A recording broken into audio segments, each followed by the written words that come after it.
കല്യാണം ഒന്നും അങ്ങോട്ട് റെഡി ആവുന്നില്ലടോ. ഈ കോട്ടയം ജില്ലയിൽ തന്നെ നല്ല പെണ്ണുങ്ങളില്ലെന്ന് തോന്നുന്നത്. നിന്റെ ബ്രോക്കറല്ലേ വരുന്നത്? സജീവൻ കൊച്ചേട്ടാ ഇരിക്കാം. എന്താവാൻ ഇവനൊരു പെണ്ണിനെ കണ്ടുപിടിക്കാൻ ഞാൻ പെടുന്ന ഒരു പാട്. അങ്ങ് കോട്ടയത്തോടെ നമ്മളിപ്പോ ഇവിടെ കണ്ണൂരെത്തി. എടാ നീ ആ പെൺകുട്ടീനെ വിളിച്ച് സംസാരിക്കേ, വേഗം നോക്ക്. എന്തെങ്കിലും റെഡി ആകൂടെ? 30-35 വയസ്സ് കഴിഞ്ഞു. കണ്ണൂരാകുമ്പോ പിന്നെ നമുക്ക് ഇടക്കിടക്ക് തലശ്ശേരി ബിരിയാണിയെല്ലാം കഴിക്കാം. വിളിച്ച് നോക്കാല്ലേ? അടിക്കുന്നുണ്ട്.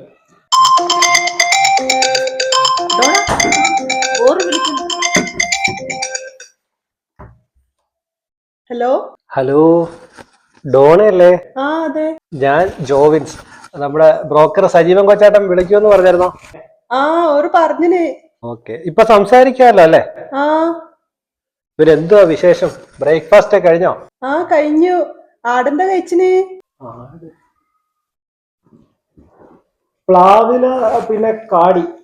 ഇവിടൊക്കെ ആടിനതാ കൊടുക്കാറ്. പക്ഷെ വീട്ടിൽ ആടില്ല. അമ്മച്ചിക്ക് വയ്യാണ്ടായപ്പോഴേ ഞങ്ങൾ ആടിനൊക്കെ വിറ്റു. ഇപ്പൊ അവിടെ ആടില്ല വീട്ടിൽ. അതല്ലപ്പാ, ആടാ.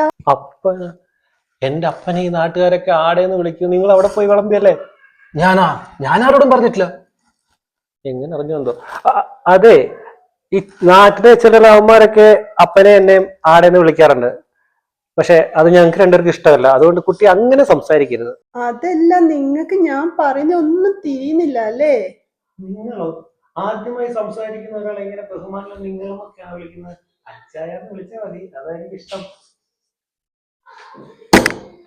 പിന്നെന്തുവാ അവിടെ ഒരു ശബ്ദം കേട്ട? വെളച്ചിലാണോ എന്നോട്? വെളച്ചില് ഞാനല്ലല്ലോ, ഇയാളല്ലേ വെളച്ചില് പറയുന്നത്. തെങ്ങുമെന്ന് വീഴുന്നേ?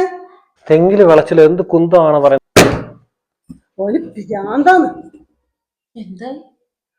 എന്തല്ലോ ചെല്ലുമില്ലും പറയുന്നു. നിനക്ക് കണ്ണൂരുള്ള ചെക്കനെ തന്നെ മതിയപ്പാ. സജീവൻ കൊച്ചാട്ട, ഇത് ശരിയാവില്ല. ഇത്രയും അഹങ്കാരമുള്ള ഒരു പെണ്ണോട് ഞാൻ ജീവിതത്തിൽ സംസാരിച്ചിട്ടില്ല. അതെ, കോട്ടയം ഭാഗത്തുള്ള കോട്ടയം ഭാഷ സംസാരിക്കുന്ന ഒരു ഭാര്യയാണ് എനിക്ക് വേണ്ടത്. എന്നാ പിന്നെ അതും പൊളിഞ്ഞ് അല്ലേ? അപ്പൊ ഇനി തലശ്ശേരി ബിരിയാണി സ്വിഗ്ഗിയിൽ ഓർഡർ ചെയ്യാം. അതന്നെ നടക്കുള്ളൂ.